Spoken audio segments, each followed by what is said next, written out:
বিশ্ব বাণিজ্য কেমন চলে, কে নিয়ম বানায়, আর কোন সংস্থা দেশগুলোর মধ্যে বাণিজ্যগত ঝামেলা সামলায়। চলুন আজ জানি WTO সম্পর্কে। WTO হলো একটি আন্তর্জাতিক সংস্থা যার পূর্ণ রূপ ওয়ার্ল্ড ট্রেড অর্গানাইজেশন। বিশ্বব্যাপী দেশের মধ্যে বাণিজ্য সহজ ও ন্যায্য করার জন্য কাজ করে। 1995 সালের 1 জানুয়ারি WTO প্রতিষ্ঠিত হয়। এর সদর দপ্তর সুইজারল্যান্ডের জেনেভায় অবস্থিত। এটি মূলত 3টি প্রধান কাজ করে থাকে: বাণিজ্য নিয়ম তৈরি ও পর্যালোচনা, বিভিন্ন দেশের মধ্যে বাণিজ্যিক বিরোধ নিষ্পত্তি, স্বল্পোন্নত দেশগুলোর বাণিজ্য উন্নয়নে সহায়তা প্রদান করে থাকে। বর্তমানে WTOর সদস্য সংখ্যা 166টি দেশ।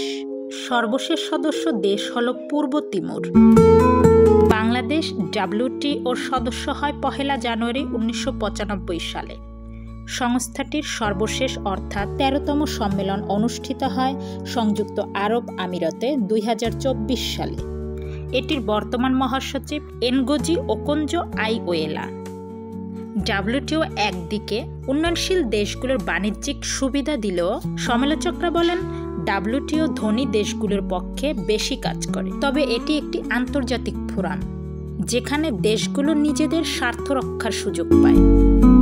বিশ্ব অর্থনীতি, বৈদেশিক বাণিজ্য, দামের ওঠানামা সবকিছুতেই WTOর বড় ভূমিকা আছে।